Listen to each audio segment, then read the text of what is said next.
Hey everyone, welcome back to the Long View. I'm Julian Zelizer, and I'm here with Jonathan Cohn of the Bulwark. Nice to be back talking to you as always. Happy New Never Year. Happy New Year. Never a shortage of issues to discuss. And as the new year began, I was trying to think, and I'm curious what you think. It's hard to know, but from what happened in year one, what do you think would probably or will most likely be the most enduring change in public policy, and what might be more transitory? I know I'm Wow. putting you on the spot with that, but I'm just curious. Okay, so can I categorize these? I Yeah. mean, it's tough.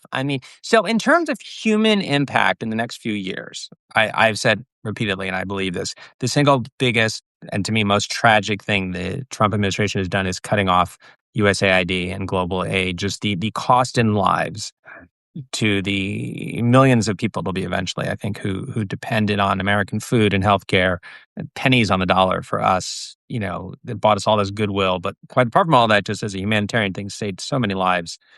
That's gone away. To me, like, I look back on that. That is morally, I find possibly the most reprehensible thing that happened over the last year. In terms of changes that could permanently change the way, policy. Obviously, I'm very caught up in policy changes like cuts to Medicaid or cuts to this program. But to me, those are as devastating as I think some of them will be. I think those pale in comparison to um, the sort of the destruction of sort of the way we govern normally. Hmm. Um, I'm torn because and that has many different dimensions. I mean, there's a whole right now with what we see going on in Minnesota. I mean, there's a part of me that wants to say, the way sort of civil liberties and the sort of this challenge to what America is to me. Actually, maybe that is what I mean. I do this. Well, I guess this challenge to what America, what I associate with America is. I'm watching. I think like a lot of maybe you are, and a lot of people watching this are. I see this like propaganda coming out of the administration. This white nationalist, this is our heritage, sort of subtle, not subtle white Christian. And I just think that's not what I think of as America. America, we've had speeches by like J.D. Vance. America is not an idea, it's a heritage. Well, no, I actually think America is an idea. That's what makes America great. You can come here and be part of it and contribute to this wonderful, rich society we have. And, every time they sort of demonize someone who is, looks different or sounds different and comes from some, whatever they call them, shithole countries. I'm like, this country's richer for having these people here. And I just think of all the contributions, what we would not be without immigrants in this country. So there's that part of it. I'm, I do think like we're pushing back on that. I mean, I think that's controversial politically. That seems to be unpopular. There's a very loud minority that supports it. But to get back to my point, and then I'll stop talking because I've circled Hmm. around this. The way we make decisions, the way that, we had a process. I'm writing right now again on vaccines, right? And quite apart from the fact that I think we are pulling back from recommending vaccines that save lives, and so people are going to die and people are going to get sick because of this.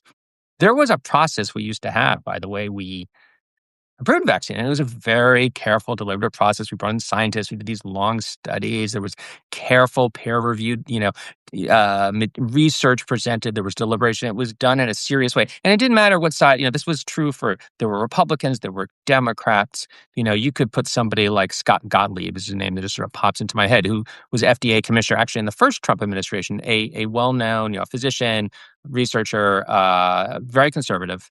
Um, and yet very serious, and would have presided over this, and we've blown that all up. Now we're the method. I was reading the decision memo for something that was done, and it reads like something that was done by like a college term paper. It's just not serious, and that's bad. Like that is destroying the way we govern, and you can replicate that across the federal government. And I don't know how you rebuild that. I mean, we've lost so much institutional capacity, and with it, the trust you have. I mean, in my space in healthcare, I was at the big infectious disease conference we talked about, I think in Atlanta last year. It was stunning to hear all these people saying, I don't trust the CDC anymore. Incredible. Yeah, I had John Witt came on last week, the Yale law scholar, and he wrote an op-ed in the Times about how process was actually a belief in it in the law was something that held the country together, and how it's so rapidly eroded. So I think your point is astute, and I don't know how you rebuild that because a lot of it's normative, not just legal or rule bound.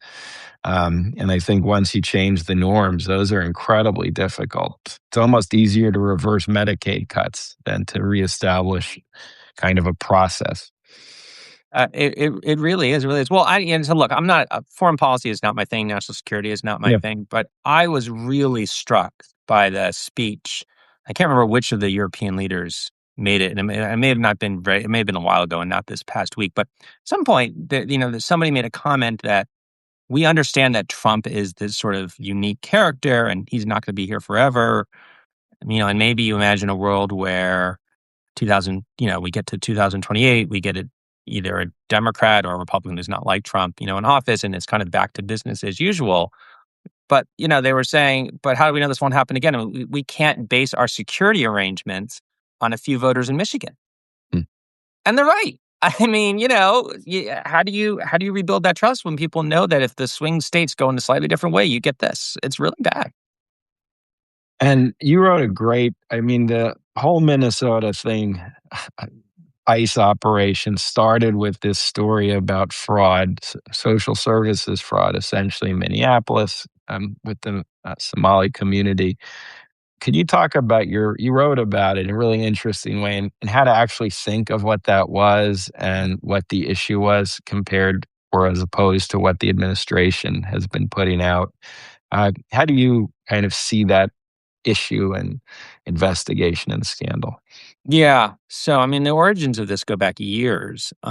State of Minnesota has had a problem with grifters who find these government programs that give out kinds of benefits for needy people. Could be food or childcare, or, services for kids with autism. And, a lot in this country, we frequently, more so on balance than I think a lot of the European countries, the way we do this is we make money available and we pay private contractors to do this work.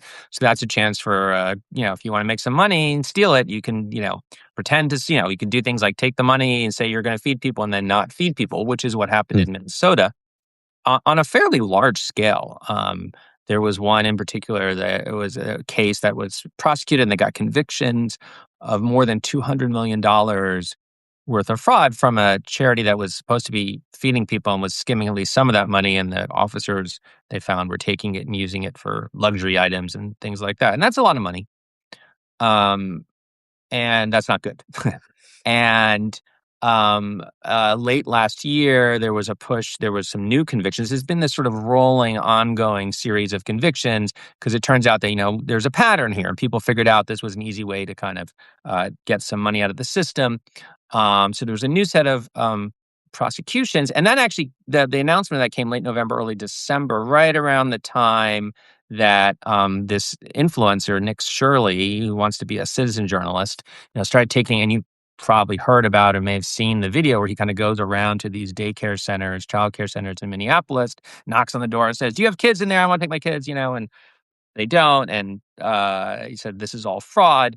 Um, this got a lot of political attention. In part, the fraud in Minnesota is heavily, most of the organizations involved that have been involved in these prosecutions and were tied into the Somali community there. Hmm. And that was either their clients or the people operating them. Not all, and in fact, the woman who ran the large food charity that was and was convicted is white European, but there's a lot of Somali people, people of Somali descent involved in, and yeah, it's kind of a complicated story, which is, on the one hand, fraud is bad. It is really bad. It's bad for, number one, it's bad for the people. If money is being appropriated to give people food and someone's skimming that, that's money not going to feed people, right? Or people aren't getting childcare. They're not getting the services they need. And so that's bad. You should be wanting, no matter where you are on the political spectrum, you should be determined to stamp that out. And we need, good anti-fraud efforts. And politically, if you believe in a strong welfare state, which I do, I want to have a society where we take care of people. People want to be fed and clothed and housed, and if they have a child and has autism, they can get the services they need. If they need healthcare, they can get the healthcare they need. You're going to make the case for that to the voters. People aren't going to feel good about it if they feel like a lot of the money is getting sort of siphoned off. I think there's an economic concept called, the leaky bucket. Maybe you're familiar Mhm. with it. If a lot of that money is leaking out, they're not going to want to spend it. So if you're a liberal, right, you believe in these programs, you should be passionate about policing fraud. And it seems very clear that didn't happen here. Now, exactly why and who was responsible? Was it the state? Was it the feds? That gets a little more complicated. But I think there's a real, if you're a liberal and you believe in these programs, you should be determined to stamp these out. And that means being, facing up to the fact that this was going on. It might even be going on in other parts of the country. At the same time, it is so obvious this is being exploited and weaponized by an administration and its allies who are motivated because they don't like Somalis. And I tend to be pretty careful about throwing accusations of racism around. But when you have the president of the United States, talking about, shithole countries, and you have Elon Musk, amplifying all of this, and at the same time he's amplifying about how the white majority of America is disappearing and we're going to turn into Rhodesia. And there's all this attention on fraud that may or may not be real by these people of Somali descent. And again, these videos, it's impossible to know, and that's a whole other conversation what to make of all these reports. Meanwhile, we got Trump pardoning, literally, community sentences and pardoning white collar criminals who have stolen just as much money, if not more. You don't see any kind of lather about that. No one is saying, "Gee, there's a giant welfare scandal in Mississippi. We Mhm. can't trust Mississippians." Right, the Um, Brett Favre. yeah, right. So it's clearly being exploited, and I think Mm, being weaponized, I hate that word, but it's true in this case, as a way to advance an agenda, both against immigration, but also against these programs. These are the people who are supporting this very much. They don't like food stamps. They don't like spending a lot of money on healthcare for poor people, and so they bring these together, and you're seeing this sort of it's metastasized. It's all over social media, and it has real policy consequences because then you hear HHS or USDA or small. They're saying we're going to halt. They're threatening. They've tried to sort of block. At one point, they were blocking childcare funds to a bunch of states. Now a judge sort of blocked that, but they're imposing new requirements, yeah. and it's really it's hard to watch. Yeah, and I would just add, there's obviously a long history of kind of selective fraud focus on welfare in particular. I mean, you've talked about it too. On Ronald Reagan in the 1980s, did this with welfare. You could go back to the 60s. There was a whole fraud scandal in upstate New York by a kind of conservative city official who used fraud as the way to go after this. So it's whatever Trump's motives, it taps into this long-standing strategy that's not new. Yeah, yeah, Um, yeah. anyway, okay, so yeah, I want to talk about healthcare, and so you wrote a piece on. You write a lot on everything, which is very helpful. It's tiring.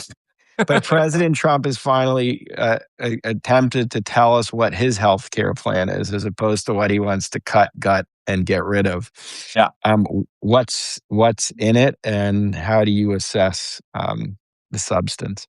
I wasn't planning this, but I happen to have it on my desk. This is the Trump healthcare plan. Okay.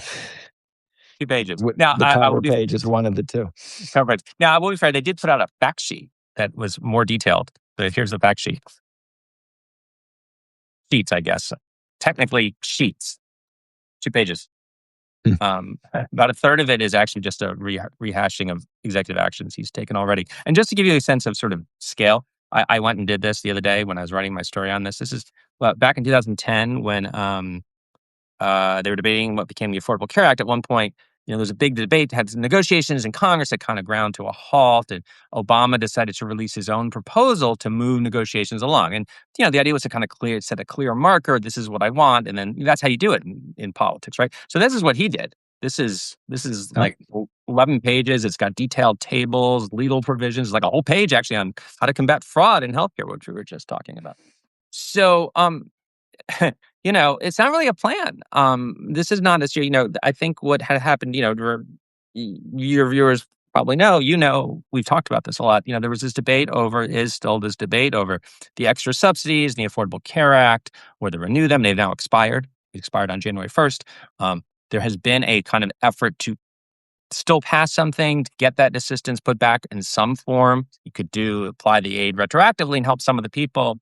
Democrats did get a bill out of the House, which I think was a big accomplishment. Something I think Hakeem Jeffries probably do a little more credit than he gets for having maneuvered that. You send it over to the Senate, and that's where the negotiations have ground kind of to a halt. And Trump had this had been hyped by the White House. They were going to Trump's kind of proposal, and this was going to, the idea was to move the negotiations along and get them going, and that's not what that looks. I mean, this was nothing. I mean, this was a kind of talking points, and insofar as it sort of put a marker down, it basically endorsed two of the Republican ideas that are non-starters for the Democrats. So, I mean, if you wanted to do something on this, you would have, done something more serious and probably something that had at least some reach out to the Democrats because they can't do something. They don't have the votes to pass something on their own. So, to me, this tells me, I think, they're reading the same polls as everyone else. They know it is very unpopular to not extend the subsidies. People are struggling with cost of living, and this is 20 million people whose costs have gone up. And, we've talked about this before. Republicans have a problem. Their basic policy instincts and it's principled stand, right? They don't want to have government, they don't believe in a expansive government programs to help people get health care. They would prefer them to be minimal if they exist at all. So obviously they don't want to keep this extra money going into the Affordable Care Act going. Problem is it's unpopular and you have people now who are paying more money and are angry. So they're stuck and they don't have a consensus. And Trump isn't doing, it either doesn't care enough or doesn't know how to kind of move past that. This is where, normally presidential leadership would make a difference. I mean, this is the law-making process frequently works like this, where a party gets stuck, its coalition is divided, or it's stuck between what political pressure and what its principles are. And when the president wants to do something, that's when the president steps in and says, okay, here's what we're going to do. And he pulls people along and he lobbies. So he doesn't care about any of this stuff. I mean, he mouths off a line or two, but there's no serious engagement with this. I mean, look, I'm not in the Oval Office, so maybe he's maybe he's secretly at night reading briefing papers on this. I don't know, but you don't get the impression he does that for anything. And to the extent that he does invest in issues that they tend to be immigration, destroying NATO. Sorry, I shouldn't joke about it. Greenland, taking over Greenland. This just doesn't seem to matter to him, which is worth noting. And let me take my normal break. Thank you, everyone who's listening, all the subscribers and paid subscribers. Thank you for providing support for the Long View, for the Bulwark, for all of these. We depend on you to make independent journalism possible. And if you're not a paid subscriber and can afford it, we appreciate if you could turn that subscription into a paid one to continue these kinds of conversations. What do you think? Look, for a long time, there was a concern in some Republican circles that the private healthcare system put a lot of burden on business. That was part of the debate in the 90s with Clinton. It was part of the debate with the ACA. It was part of why you would have the Romneys actually cared. It wasn't a social service question. It was a financial question. And also the cost nationally, kind of via Medicare, that you needed to do something to alleviate this. To me, it sounds like that's just gone. It's kind of just let the system happen. What happened to that concern within Republican circles? Yeah, that is a really good question. And I will say I have not heard a lot. I mean, I think, and you certainly, if you talk to business leaders, they are certainly concerned about the cost of healthcare. It's a big issue on their bottom line. And certainly you have more forward-thinking CEOs who see this as not this, in the long run, we're going to have to do something about this. And as you know, pretty much in the modern era, at least, I'm thinking of every major debate we've had about healthcare reform in this country has featured, a big part of it has been business leaders engaging, and usually engaging on the side of we need to do something. Sometimes And frequently in the early stages, they're talking to some strange bedfellows. They'll talk to labor unions, they'll talk to Democrats, even if they're not typically on the same side. Hey, can we do something about this? Because this cost of healthcare, the underlying cost of healthcare is really just keeps going up. It's hammering us, it's hammering everyone else. Maybe we can find our way out of this. Frequently, their interests diverge as you get into specifics. Um, my suspicion is, if I had to guess, I have not reported this much. Mm, I've been asking about this recently, but I think there's a sense that right now that conversation just isn't even happening. Like they're just mm, and they're preoccupied with things like tariffs, and all the other mishigas that's going on. I have said for a while, we'll see if this prediction comes true. I have said for a while, I think we're going to start, as you know, we have these big debates about healthcare pretty reliably every 15 to 20 years.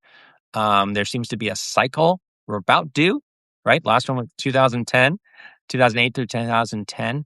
Um, and you're not going to hear about it in the midterms, because the midterms will be Democrats campaigning to undo what Trump did on healthcare, right? It'll be undo the Medicaid cuts, yeah. restore the ACA subsidies, restore NIH funding, et cetera. Um, but then we're going to get to a presidential race. And, for better or worse, Democrats are not capable of having a presidential race without having a big debate about healthcare policy. I mean, I'm always happy to see that. I'm not sure it's good for them politically, and I'm not sure how much everyone else cares about it, or at least, wants to hear about it. But there will be one, I'm sure.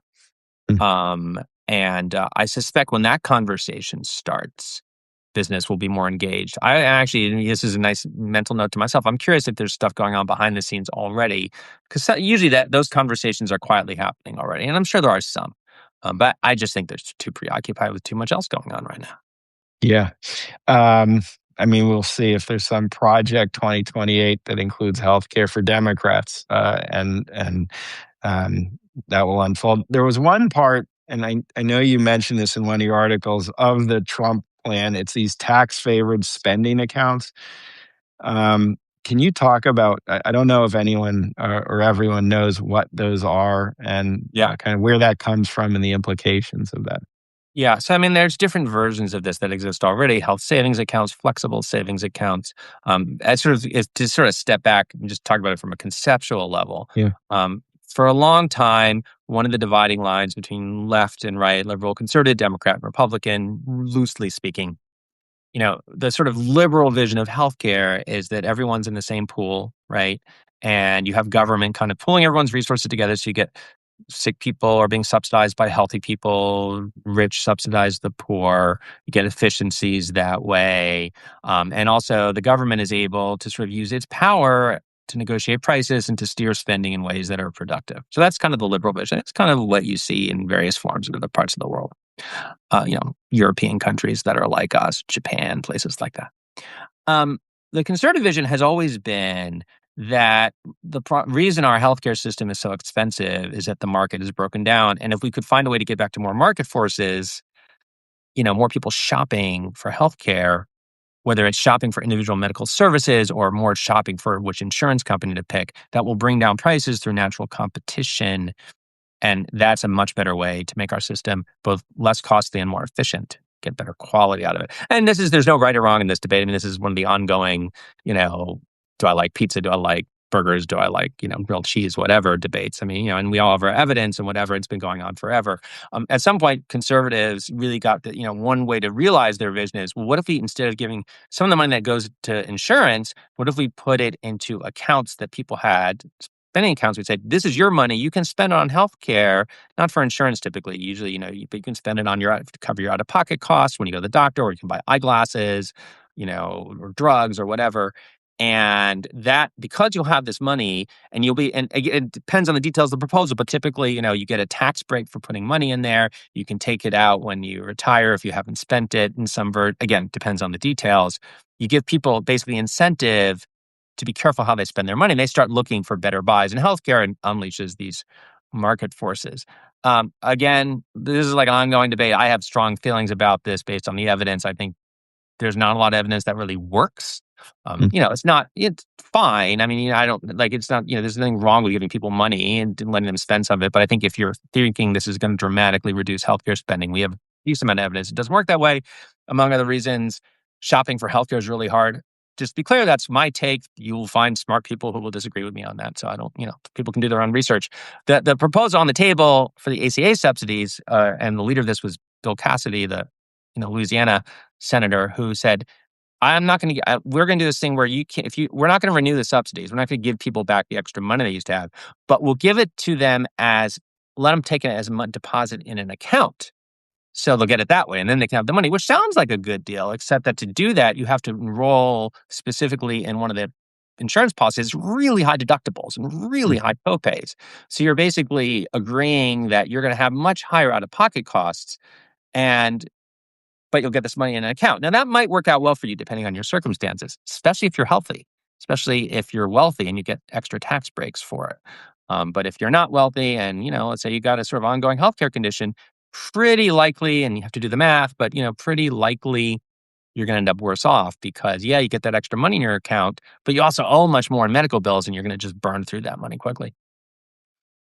Well, thank you. We're out of time, but John, this is always a good conversation and a good way to start the year thinking about kind of what's gone on and what's on the table for the next few months, and we can come back and discuss it. So thanks for joining the Long View, and we'll talk soon. Always love to come on the Long View. Thanks for having me. Okay, bye-bye.